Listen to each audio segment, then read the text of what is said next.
All right, let's get cracking.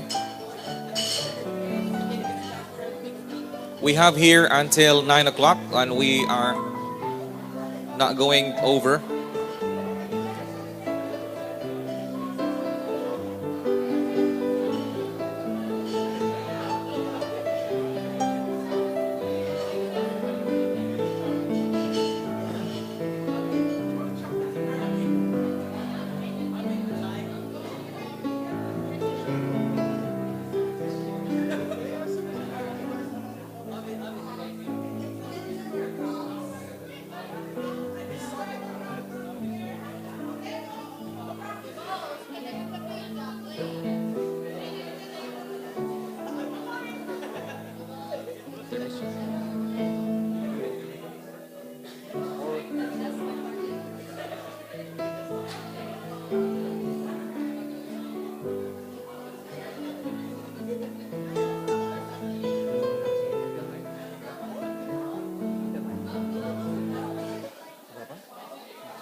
All right, ladies and gentlemen, could you please settle now, settle down?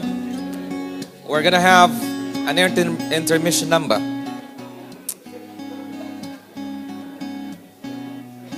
And then after the intermission number, we're gonna touch some of the questions that you have tonight.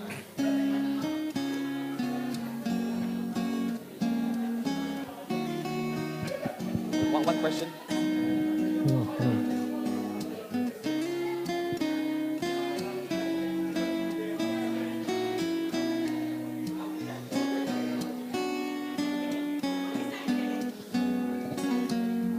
You love me, 'cause I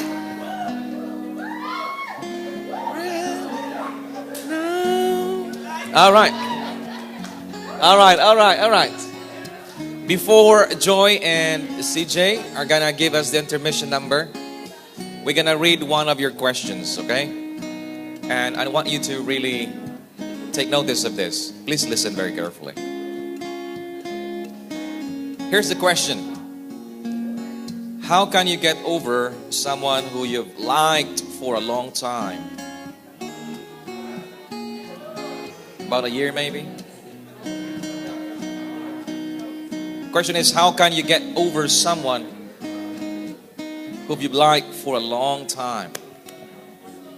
You know, it really depends on... Shh, quiet please. It really depends on what you're classing as a long time. However, if your heart has been involved, it does take quite a while to actually get over that relationship. You can't put a time on it. It's when you no longer feel as strongly as you felt in the beginning of that relationship, or how you felt for that person. So it's different amount of time for different people.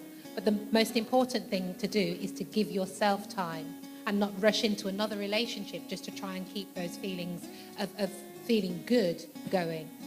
So time-wise, hard to say, but give yourself the time that you need to actually feel that you can move on to another relationship. Thank you.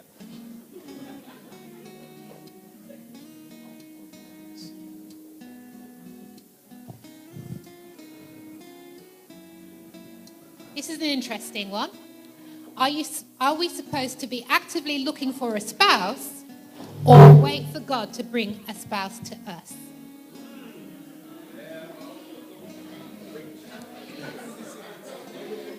Do you know what? I'm going to let you answer this one. What do you think? Both. What's the question? Oh. Right. Okay, so all those who say, okay, let's take a show of hands. Who thinks you should be actively looking? Let's see your hands. The question again is, are we supposed to be actively looking for a spouse or wait for God to bring a spouse to us? So, actively looking, hands? Actively looking. Actively looking. Okay. Wait. Wait. Be patient and wait. And those who say both? Who say both?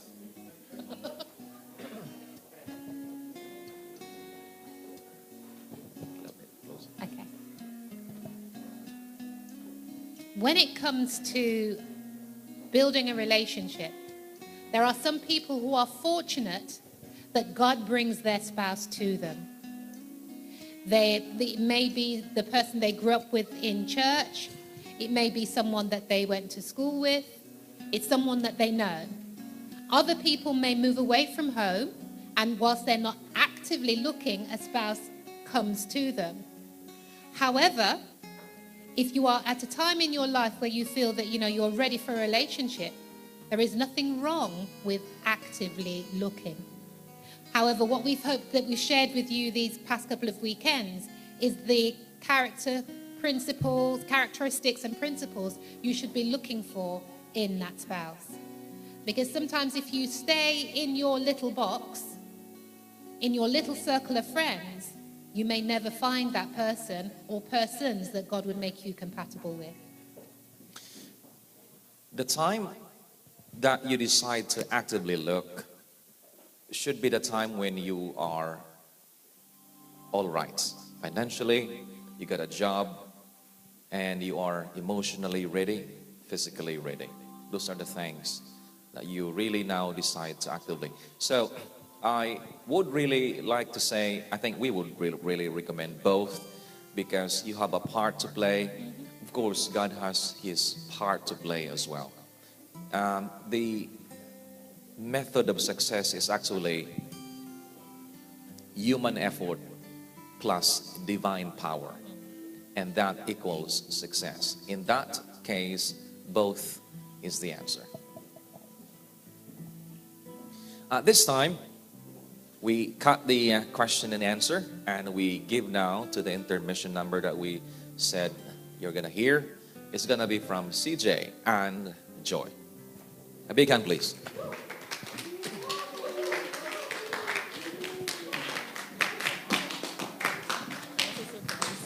CJ was a surprise.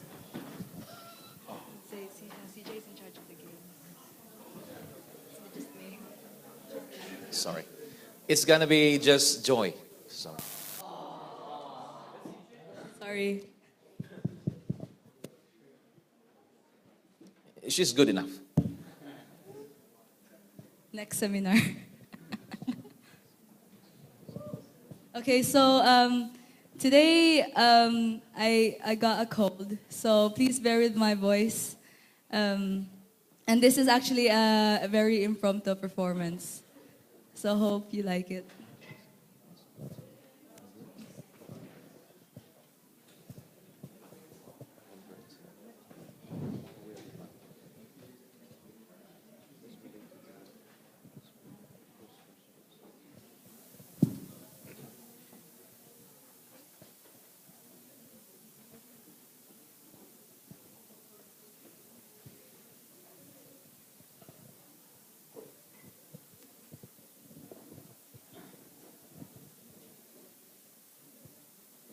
How's everyone? Good? Enjoy the meal. Did you enjoy the meal? Good. How are you, Joy? Hey. I'm good, yeah. All right. Still single. Still single, okay. Is it actively? Actively looking? No, I'm it's right now.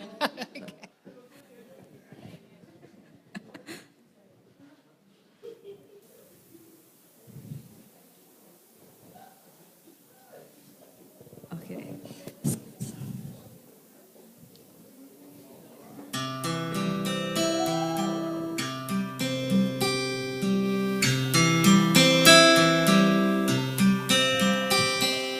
All those days watching from the windows, all those years outside looking, all that time never even knowing just how blind I've been. Now I'm here blinking in the starlight. Now I'm here, suddenly I see. Standing here, it's crystal clear. I'm where I'm meant to be. And at last I see the light. And it's like the fog has lifted. And at last I see the light. And it's like the sky is blue. And it's warm and real and bright, and the world was somehow shifted. All at once, everything looks different now that I see you.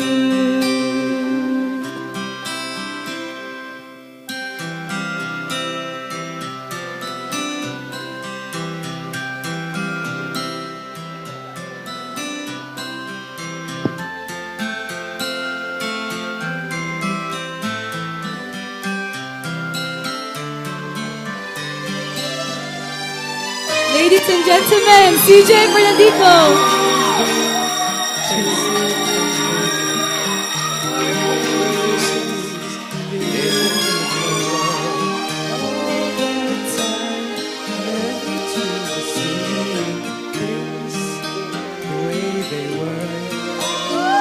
Now she's here, finding this love. Now she's here, suddenly I know. If she's here, it's crystal clear. Where I'm meant to go. Unless I see the light, and it's like The fog is lifted. and unless I see the light, and it's like the sky is new, and it's bright, and the World has somehow shifted. all at once, everything is different now that I see you.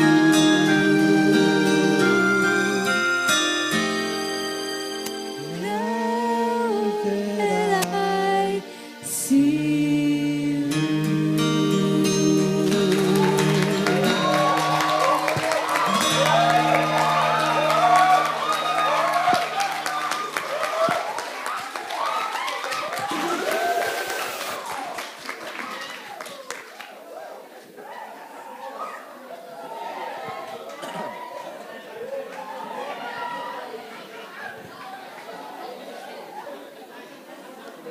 All right, all right.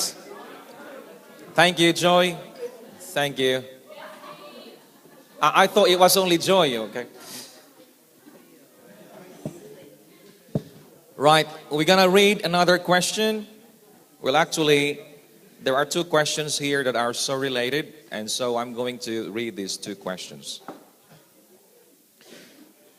Does marrying someone from the church guarantee that the marriage will last?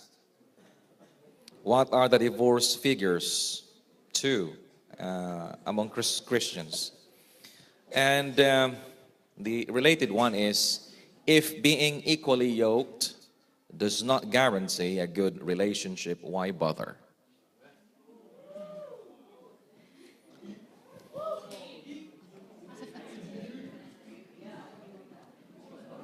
Okay. Does marrying someone from the church guarantee that marriage will last? The answer is no. With that alone does not guarantee. There are so many factors that you need to consider with this. You don't just find an Adventist just because an Adventist. What we are promoting here is that you're going to find someone whose character, okay, is mature, whose characteristics that you can find are all, mature person. They love Jesus Christ. They have good job. They have good character. They have good behavior and attitude. In addition to the hobbies and the likes and all those stuff. Those are the things that you consider. And when in marriage, marriage needs to flourish, because love in marriage needs to flourish. Just like a flower, that if you bought it from Asda or wherever, Lidl or wherever you got that flower, if you live it like that, without watering, without fertilizer or cultivating it perhaps, it will just die. So even in marriage, you need to cultivate that love.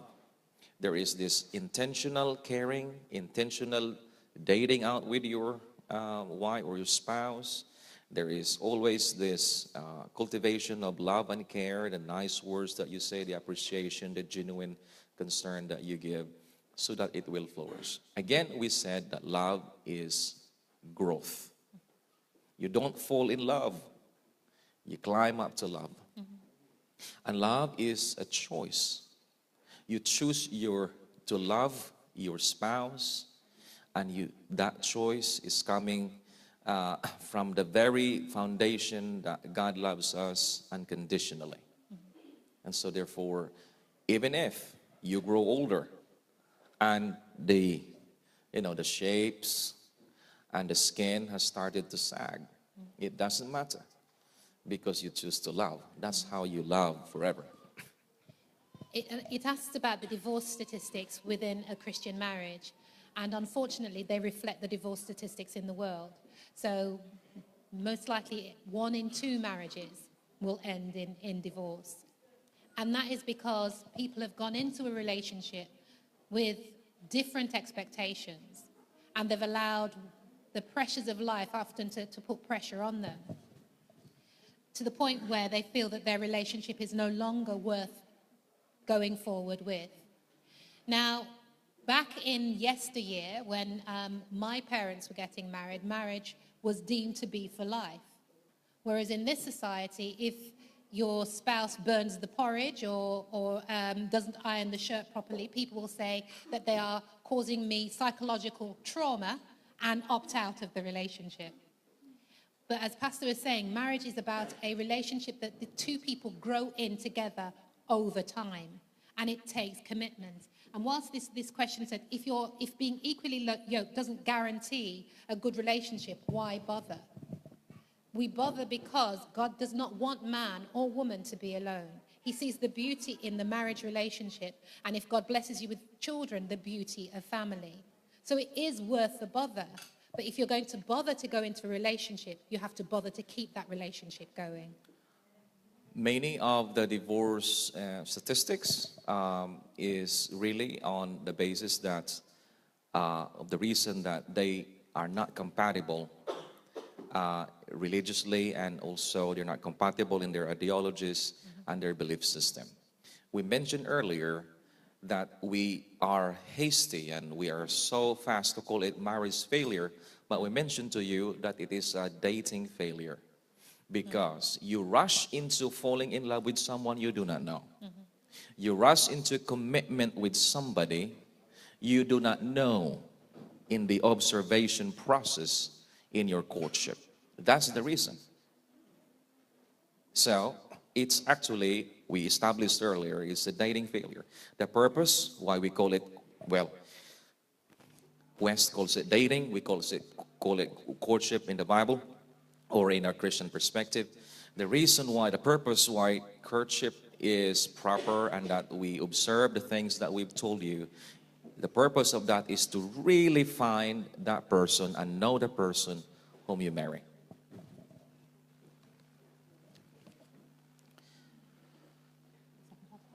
The second part of the question asks, is it not possible to convert your partner? Why will it not work? Well, there are some, okay, so you are marrying somebody who is not of the same belief system as yours. And the question is it possible? You cannot convert anybody. It is only through the operation of the Holy Spirit. Only God changes people, okay? So you don't marry someone in order to change them, because you can't do. You will just be frustrated that you don't marry someone and then change them, or hopefully change them. It's not. It's not going into a marriage and then say, okay, after our marriage, I will be changed man or something like that.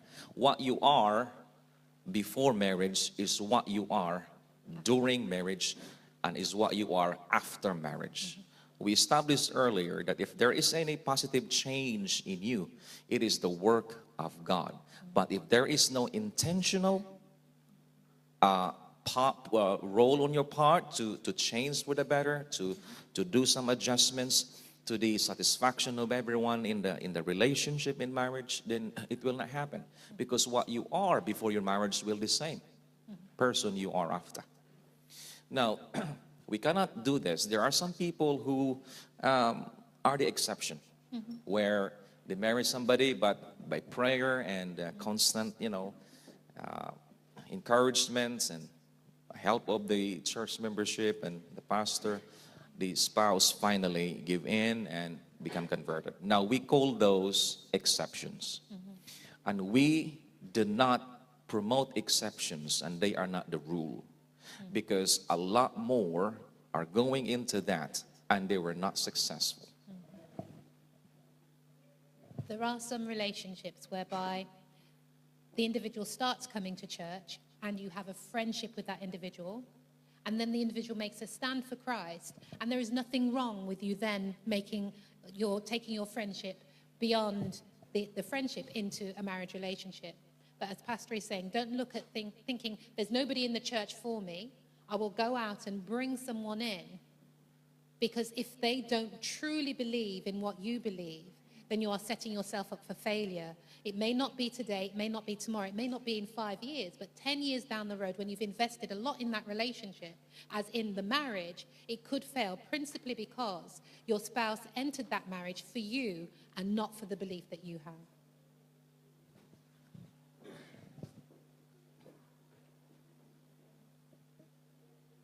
I think these questions keep pouring in. We'll just do 2 more and then we'll have an intermission. So, is there a practical way of...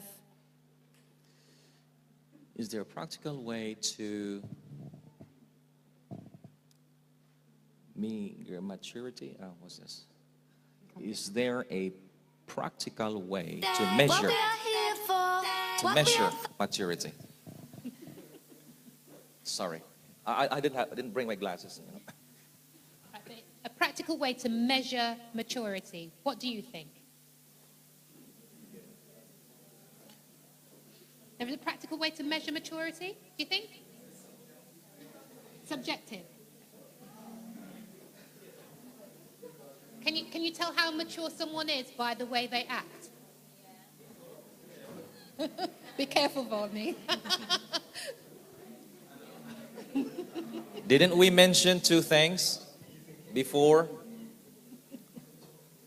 It has something to do with your age, but also, secondly, it's your emotional state. So we've got your chronological age and your emotional age, and it's how you react emotionally rather than how you are chronologically that determines your maturity. I know someone who is married for the past 3 years already, and his age is 28. What he does is play games in the computer all day. Age is fine, but emotionally, not yet. So it is in those two accounts. So if you're thinking about measuring someone's maturity, see what they're like in various situations. It's all well and done for someone to be the life and the soul of a party, always cracking jokes. But when it comes to the point of being serious, can they hold a serious conversation with you? Can they hold a serious conversation with you? When you need a decision made on something, can they make that decision? And that is how you judge how mature someone is. I hate sometimes telling people my age because I like acting like a child because it's fun to be a child. But there comes a point where you have to draw the line and start making decisions. And that's how you tell how mature a person is, by the decisions they make. And would you depend on that person in a crisis?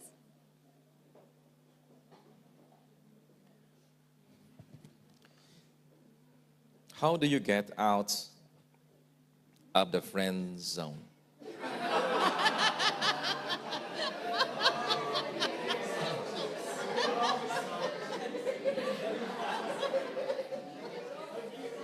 So, help me. This is from friend zone to more special. More intimate. Yeah. Okay. Okay. I don't know if you remember the stages in dating that we figured out here. It starts with friendship first, isn't it? And then when you like someone, you just go and ask someone. Yeah. There is a question that's very similar to that, and it was, let me see if I can find it. Yeah. How do you introduce the subject of love into the conversation? So it's moving from friendship to a more intimate relationship. Now, I have to be honest here.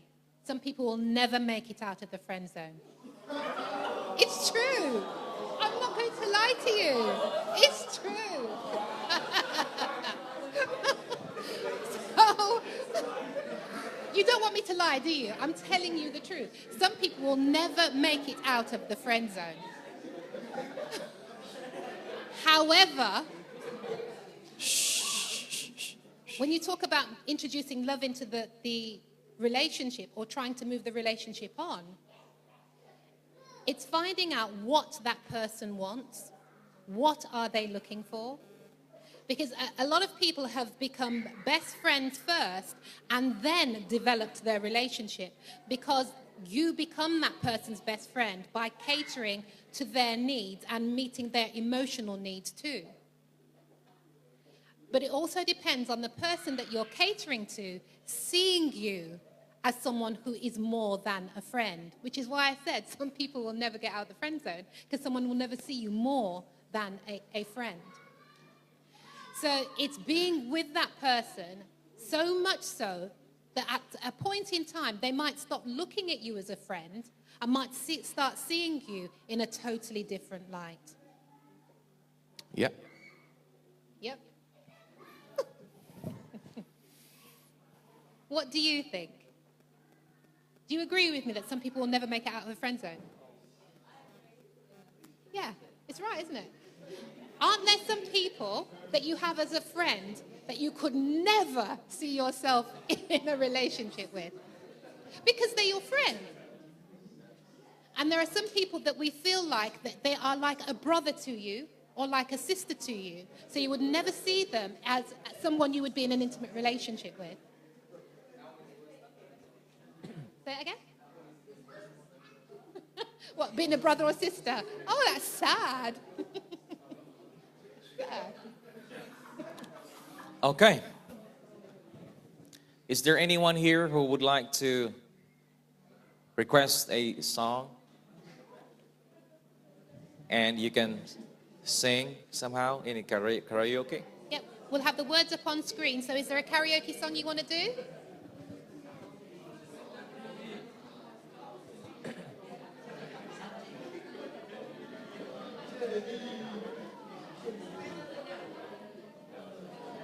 Questions? Okay.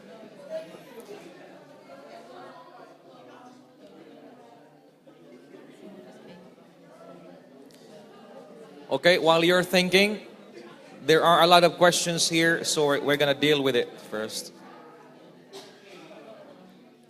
Here's another question.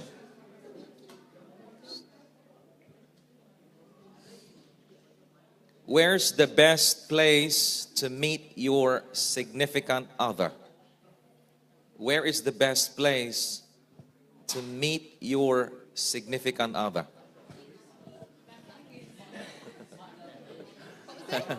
They said a smart love. Mackey's. I know.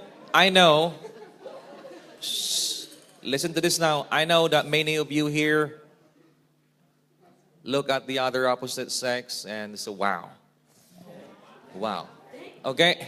So the answer, smart love, is fine. The other place could be at church. The other place could be somewhere.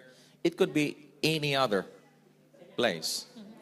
But it has nothing to do really with the place. It has to do with you trying to look at the criteria of the person that you are going to be friend with, or decide to go into relationship. It has nothing to do with the place, because love here and relationship has to do with your compatibility, has to do with character, and has to do with emotional and physical maturity. And to add to that, we talked about, should you be actively seeking someone or wait for them to come to you? Could God bring them to you? Go to camp meeting, do pathfinders, go on a world trip and do some missionary work with the church, because you'd be amazed what God will put in front of you. So don't be insular and be open to God bringing a relationship into your life. It took me a day's journey from home to go into the other island to be able to find my wife now.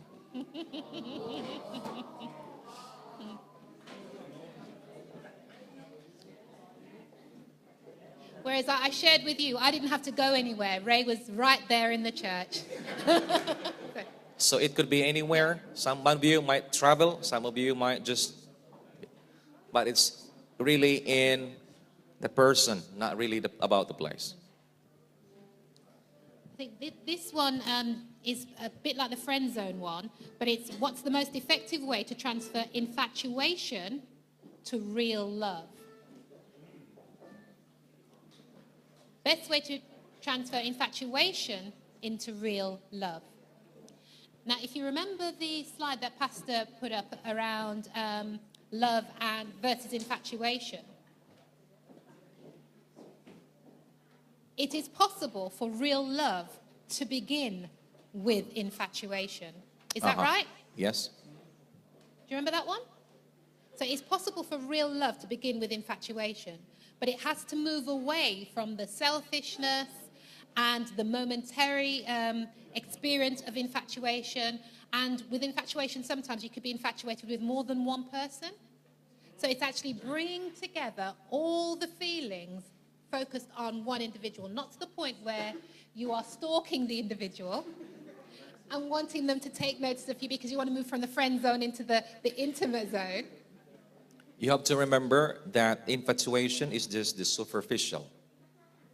But love now, the real love, goes deeper. Infatuation hurries up. True love waits and takes time. Here in infatuation, it's more about what you can get. In real love, it's what you can give towards it. In infatuation, it's selfish. Real love here is unselfish. So, you can turn your unselfishness into unselfishness. Those are the things. Here, more on the physical, but here in true love is more on the internal. The whole personality of the person, not just the physical appearance. I think our intermission is now ready. Can you give them a big hand, please?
Thank you, Iana Guevara and Ali Kiap, and also Tita Fritchie for the accompaniment.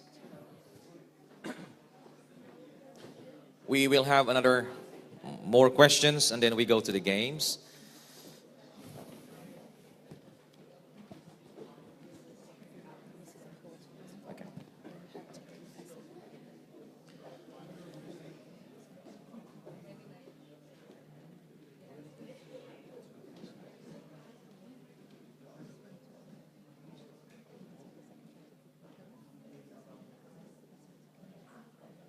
Okay. Here are questions here. Two questions that we think are related. Number one, what's the best way to confess? Is it confess to love, or and is it valid to give a second chance to someone who has hurt me before? Okay, let's start with the first one. What's the best way to confess? If it is confession of sin, you go directly to God. When you offend someone, you go to the person that you offend and ask him forgiveness. But first of all, when you hurt someone, you actually hurt God. So you settle your relationship with a person and you ask forgiveness from God. That's the best way to confess. And you have to do it with humble heart. Is it valid to give a second chance to someone who has hurt me before? Yes, it is. Because when you are in a marriage relationship, sometimes without intent, we hurt the person we love. And sometimes we hurt the person we love more than anyone else. And God expects us to give them, us to be given a second chance, just as how he gives us a second chance when we hurt him. In a relationship that has not led to marriage, it depends on what you're talking about in the hurt. If someone is physically abusing you, what do you think you should be doing? Yes, I heard leave him. Yeah. Pray if they're physically abusing you.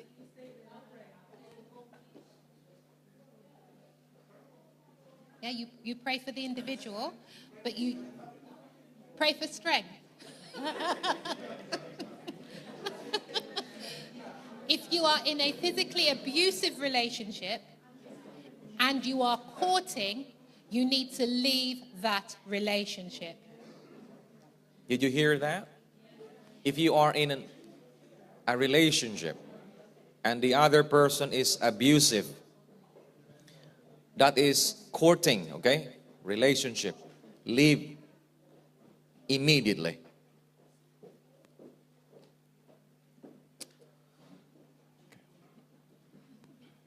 And we have two that I think we're going to kind of link up together. How do you Clear up or erase? how do you clear up or erase